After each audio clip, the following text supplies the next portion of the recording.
প্রকাশিল তাতে ধরছিল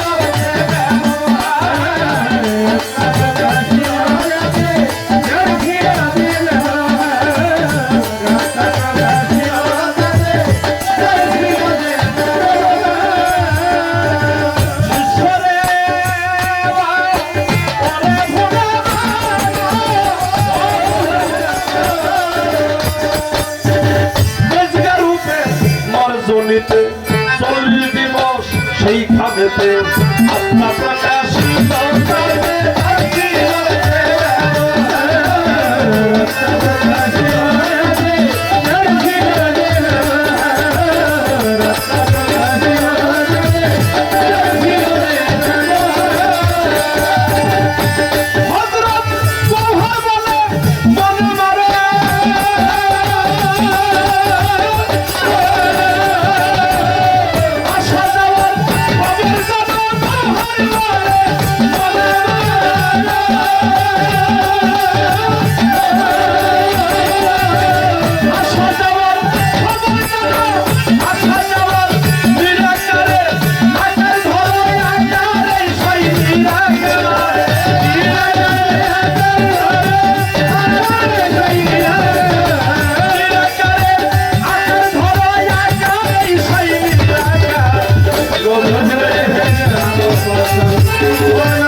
একটা পরীক্ষা রাখি, কারণ খালি সারা রাত ধরে আমারও প্রশ্ন করবো, জিজ্ঞেস করবো, আর আমি কিছুই করবো না, একেবারে কেমন যেন হয়ে যায়। না তাহলে আমরা কথাগুলো চেষ্টা করলাম। এই পৃথিবী সৃষ্টির আগে কোথায় ছিলাম, গুরু শিষ্য। আমার হযরত গওহর শাহর একটি গান আছে, সে গানটা হলো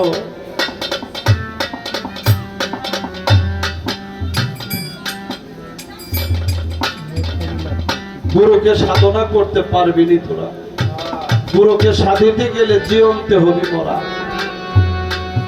এই কথাটা যারা মুরিদ হয়েছেন নতুন, বা যারা 2-4 বছর আগেও মুরিদ হয়েছে, আসলে তরিক বুঝি নাই। এই জিন্দা দেহে মরার পোষণ করতে হবে, কারণ মরা মানুষগুলার চলাফেরা, যারা প্রেমের মরা, গুরুর ভাবের মরা, তাদের চলাফেরাটা ভিন্ন হতে হবে। আপনার আমার চলাফেরা, আচার আচরণে আমার গুরুর সুনাম হবে, আমার গুরুর প্রশংসা হবে। কি তাই হবে না? তাই হবে। এই জন্যে এই জিন্দা দেহে মরার পোষণ করতে হবে, তাছাড়া কখনো বাঁচা যাবে না। তাই বাবা, আমরা যারা শিষ্য মুরিদ হয়েছি, আমাকে দিয়ে যেন আমার গুরু যেন কখনো কষ্ট না পায়।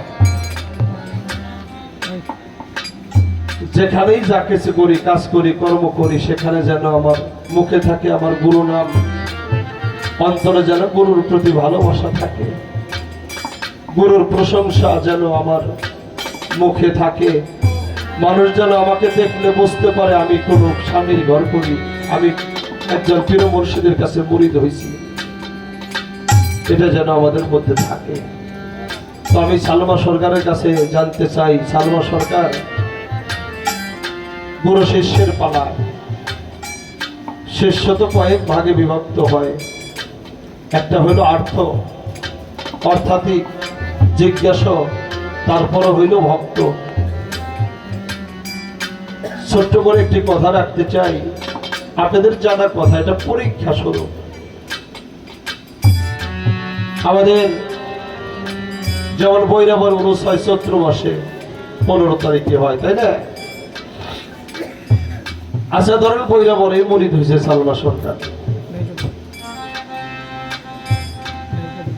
15 তারিখে চৈত্র মাসে দয়াল বাড়িতে উরুসের মধ্যে তুমি তো শিষ্য ভক্ত, গুরু আশা করে যে 364 দিন পরে আমার বাড়িতে আজকে উরুস, সালমা আমার দরবারে আসবে, 2টা গান করবে, দরবারে এসে একটু কাজকর্ম করবে।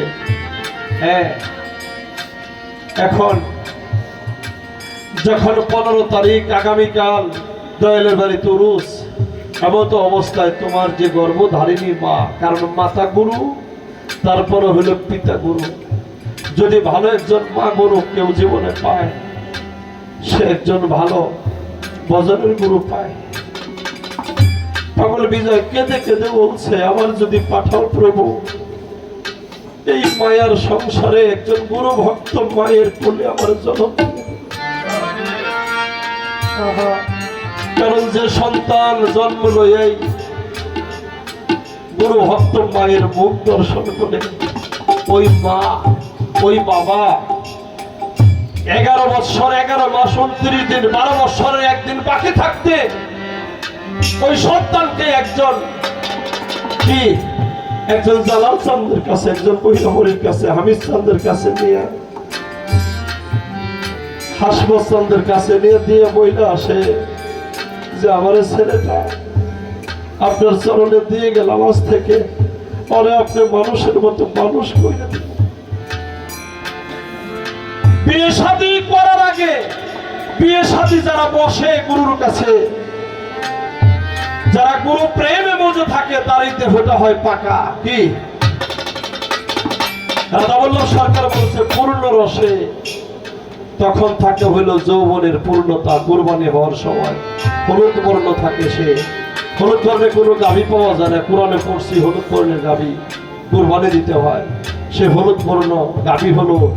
এই সময়টা কোন সন্তানের যখন বয়স আসে, তখন সে কালা হোক, দলা হোক, ফর্সা হোক, তার গায়ের রং থাকে হলো হলুদ বর্ণের।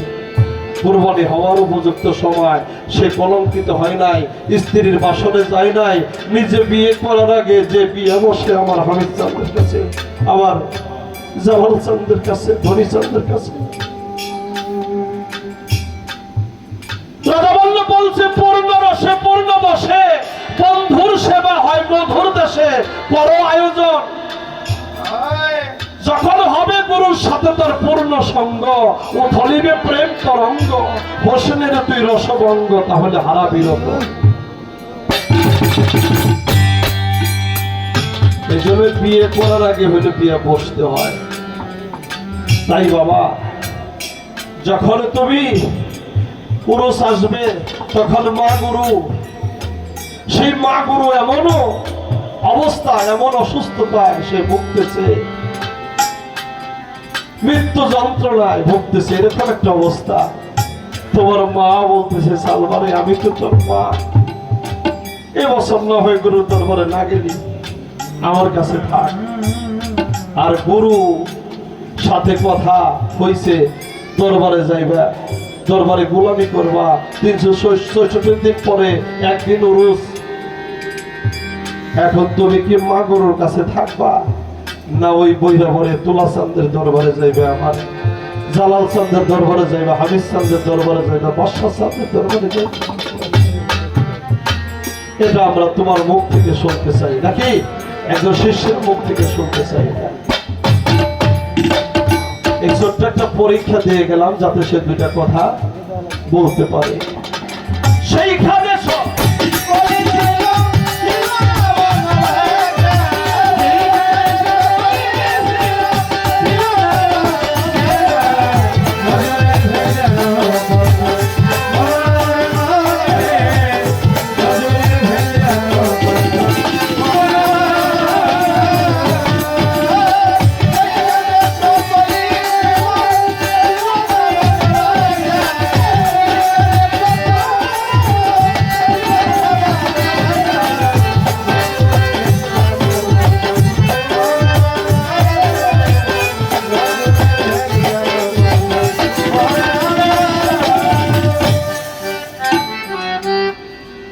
আরেকটি গান করে বসে যাব।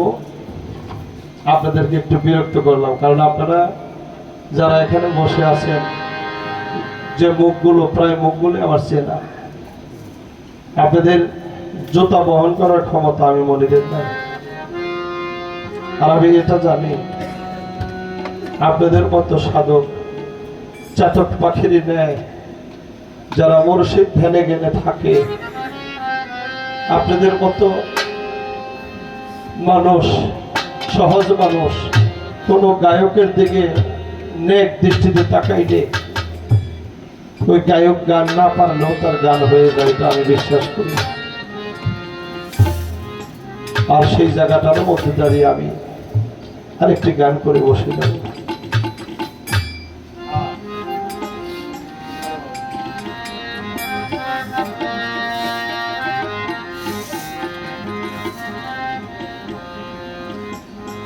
এখানে যারা তরিকার ভাই, আমরা কেউ সিস্তের তরিকায় মরি, কেউ কাদরে তরিকায় মরি, কেউ ওয়াসে তরিকায় মরি, কেউ মুজাদ্দিদে মরি, বিভিন্ন তরিকে আমরা মুরিদ, কিন্তু বলে আমরা যে যে তরিকায় মুরিদ হই, আমরা একে অপরের তরিকতের ভাই। কি না, এটা অস্বীকার করা যাবে না।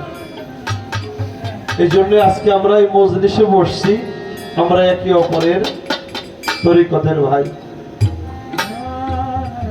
এই যে আমার বাচ্চাদের দরবার থেকে আসছে রিয়াজ পীর সাহেব, আরে যে মুখগুলো দেখলে এতটা ভালো লাগে। একটা তরিকার ভাই আর একটা তরিকার ভাইকে রাইখা জান্নাতেও যাইতে চায় না। একটা দলিলে আসছে, একজন পীরের 1000 ভক্ত ছিল, 999 জন আল্লাহ তাআলা বিচার করে দেখবে এরা দুজকবাসী। 1000 ভক্তের মধ্যে 999 জন হইল দুজকবাসী, আর একজন হইল জান্নাত পাইছে।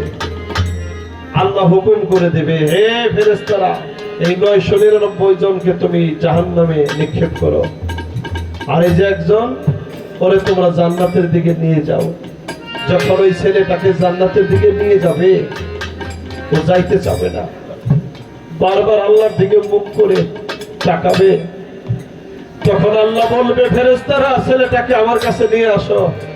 ফেরেশতারা যখন ঘুরে নিয়ে আসে, আল্লাহ জিজ্ঞেস করে, যদি কেউ জান্নাতের সুসংবাদ পায়, সে তো পাগল হয়ে যায়, জান্নাতে যাওয়ার জন্য মাতোয়ারা হয়ে যায়। আর তুমি যাইতে চাও না, ফিরে ফিরে চাও আমার দিকে, আমি আল্লাহর দিকে কি জানি বলতে চাও, তুমি একবার বলো তো দেখি। সালভা সরকার ওই তরিকার ভাই বলছিল, তরিকুল ভাই, যে আল্লাহ আমি তোমার ওই জান্নাত চাই না। আল্লাহ কয় কেন? কয় আমরা 1000 গুরু ভাই, আমরা হামিদ চান্দের হাতে হাত দিছি, আমার হাসমত চান্দের কাছে মুরিদ হয়েছি, আমার বৈরাবরের কাছে মুরিদ হয়েছি। আমার 999 জন তরিকার ভাই জাহান্নামে থাকবে, কষ্ট ভোগ করবে, আর আমি একা থাকবো জান্নাতে। আল্লাহ আমি তোমার ওই জান্নাত চাই না, আমি জান্নাত চাই না, আমি আমার গুরু ভাই চাই। আমি আমার গুরু ভাইদের সাথে আমি জাহান্নামে থেকেও আমি শান্তি পাবো, কারণ জাহান্নাম, সেখানে থাকলে আমি আমার তরিকার ভাইদের পাবো। এই জন্য একটা তরিকার ভাই যখন আর একটা তরিকার ভাইকে বুকের মধ্যে জড়িয়ে ধরে, কি যে একটা শান্তি। যে গুরুকে ভালোবাসে সে শান্তি পায়। রাধা বল্লভ সরকার বলছে, মুখে যাহা মিঠা লাগে সপে দেও আমার মুর্শিদের মুখে। আমার মনে বলে এই বুকে রেখে প্রাণের যত দুঃখ মিটে। আমার গুরুকে যে ভালোবাসে তার মতো আর বান্ধব জগতের মুখে নাই। আসামে একটা জায়গা আছে, জায়গাটার নাম হইল কাসুয়াসা। এখানে একটা পীর ছিল, এখনো তার মাজার আছে। ওর নাম হলো আবুল ফজল ফাত্তা ওরফে জিন্দা শাহ পীর, জিন্দা পীর। এই জিন্দা পীরের দরবারে একটা হিন্দু মহিলা কাজ করত, ওনার পানি ওজোর পানি গরম করত, গোসলের পানি গরম করত, জামা কাপড় ধুইত, রান্না বান্না করে দিত। এই আল্লাহর ওলি জিন্দাপীর যেদিন দেহ রাখলো পৃথিবী ছেড়ে চলে যায়, তখন তাকে গোসল করে যখন কাপড়াইছে, খাটিয়ার মধ্যে শুয়ে রাখছে, ওই হিন্দু মহিলাটা বলছিল যে মঙ্গলবার কিয়ামত আহে। তার মানে উনি বুঝাইতেছে আল্লাহর শুক্রবারে। তখন আল্লাহর ওলি উনি মুখে থেকে কাফন সরাইয়া বলছিল তাহলে কোন বারে বললে ভালো হইব? তখন ওই মহিলা বলছিল জুম্মাকার বার, শুক্রবার। আল্লাহর ওলি সমস্ত ভক্তদেরকে ডেকে ডেকে বলল, শোনো, তোমরা শুক্রবারে আইসো, শুক্রবার আমি দেহ রাখবো, আমি পর্দা দেব শুক্রবারে। তো ভক্তরা যখন সইলা যায়, ভক্তদেরকে আবার ডাক দিছে, তোমরা আর একটু সইলা যাও বাজারেরা। কয় বলেন দয়াল, কয় আমি তো এই দেহ রাখলে আমার দেহটা তোমরা হয়তো একটা ঘরের মধ্যে রাখা একটা দরবার করবা, আর না হয় কবরস্থানে নিয়ে যাবে। আমার কবরস্থানেও মাটি দিও না, আর বাড়িতে কোনো ঘরের মধ্যে আমাকে মাটি দিয়ে দরবার করো না। ভক্তরা কয় বাজান তোমার তাহলে কই রাখো? আরেকজন ভক্ত এসে গুরুর চরণে ভক্তিতে পড়ে বলে, বাজান আমার মনে নয়, আমার এই বুকটারে দুই ভাগ করে যদি আমার এই বুকের মধ্যে তোমার রাখতে পারতাম। দয়াল কাঁদে, ভক্তরাও কাঁদে। সেদিন জিন্দাপীর বলছিল, তোরা আমারে এমন একটা জায়গায় রাখবি, আমার বাড়ি থেকে আমার দয়ালের বাড়ি যে রাস্তা, ওই রাস্তার মাঝখানে আমারে তোরা মাটি দিবি। ভক্তরা কয় বাবা রাস্তার মধ্যে মাটি দিব কেন?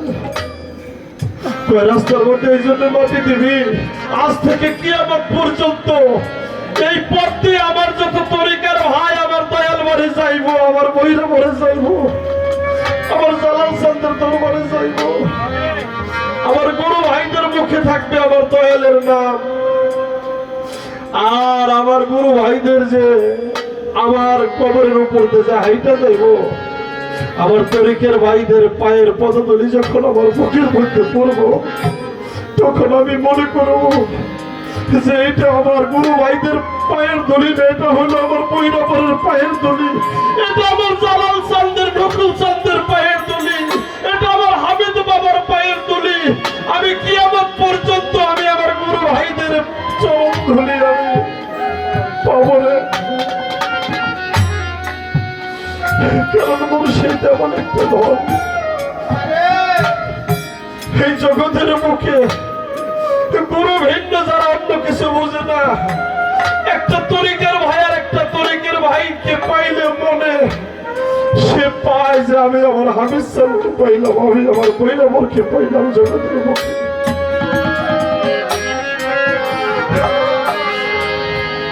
তরিকার ভাই মালার মালা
লাগছে